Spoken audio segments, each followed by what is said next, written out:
Netcasts you love. From people you trust. This is Twit. We've shown you've reviewed those robotic vacuums. I've reviewed the iRobot, Roomba.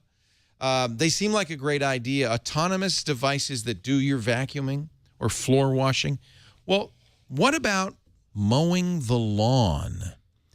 This is the Robomow. It is, what is it, about $1,500? $1,599. It's a big old thing. It looks a lot like a Roomba. In fact, what we did is I didn't want to do it myself because I wanted Burke to do it. So we set it up. I gave Burke my lawn. For the Robomower. We sent him out to my house. Now, let me explain a little bit about this. It's not fully autonomous in the same sense that the Roomba is. The Roomba, as it wanders around, knows where the edges are, bounces off things. You actually don't want to do that with a lawnmower. It's got powerful blades. It's cutting grass.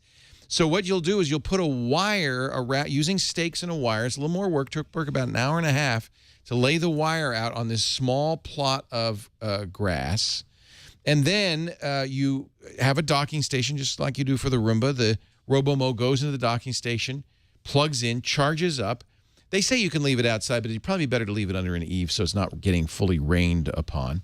It does have controls. You can program it. You can say, hey, go mow the lawn every Sunday or every day if you want. And it will actually mow the lawn. The first thing it does, though, when you first use it, is it wanders the perimeter. It follows that wire to get a sense of what is the area. They say we don't go up hills. It really needs to be a couple of things. If you're going to use this, it should be a flat plot of land. They say they can do 1,200 square meters. By the way, notice the meters. This is, I think, a European company because a lot of the instructions, felt like they were written by Europeans. But that's fine. You can understand them. It just might be an issue. You want to make sure you get it from somebody who can repair it or replace it locally because you don't want to have to ship this back to Stubingen or wherever. There's the blades. They're not, my John Deere had bigger blades. My regular mower has bigger blades, but they're sufficient. You wouldn't want to cut weeds with these. This is really designed for one thing, a simple plot of lawn that you want to keep manicured, but you don't want to mow it yourself. So I see the natural user for this is perhaps an older person who just wants the lawn to stay mowed without having those annoying kids come and giving them $5 each time. It can't be a complicated, we have a hillside, and we didn't want the Robomower to have to go up the hill. It can't really. It's for a very specific area. If there's a fountain, a tree, if there's stuff in there, it gets too complicated. The Robomow is not going to do a good job for that. So this is for a very specific group of people.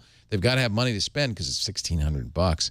And you're going to want somebody to set it up because it takes a considerable amount of time. That's what I had Burke do. You also might want to be careful if you've got pets because the Robomow with pets or children, there's always that risk. This thing is a high-powered lawnmower, and it's autonomous. Just use your imagination. It's probably a good idea not to use this in a fenced yard where you don't have people or children or anybody wandering in. I hate to see a kid go up to this and say, oh, what's that? That'd be a little bit nerve-wracking. So pros, well, it does what it says it'll do. It's an automated lawnmower. It's kind of cool, just like the iRobot. I thought the cool factor is very high, especially when your neighbors see it. Oh, but watch out. You see, here comes my landscaper. He's not real happy about the idea that I might be using the Robomow instead of him. Don't worry, Owen. Your job is safe. This doesn't weed. It doesn't prune trees. It doesn't whack weeds. It doesn't even work on a hillside. It's just for a very specific small plot of simple lawn. It does do that. The cons, it's very expensive. It's very limited in its capability. And while we didn't use it for very long, I can imagine that just like the iRoomba, there's going to be a considerable amount of fussing with it and paying attention to it. And the biggest problem here, if it doesn't make it back to its charging station, which it did for us, it's supposed to automatically go back to charging when it's done. It's very heavy. It's about 50 pounds. So you're not going to want to lift it and move it on your own. You're going to need to get a gardener in to move it. So given all of that, I have to say it's probably not a probably a do not buy. But there are some very limited people who probably could get something out of this. And I think for an older person with a simple lawn and they just really don't want to pay any attention to this, it might do a pretty good job. It did, by the way, it preserved our lawn sprinkler heads. It didn't bonk into them or anything like that. You can adjust how tightly it will crop the grass to your needs. Get some exercise. Get a real mower and just go out there and mow your own lawn. That's my advice to you.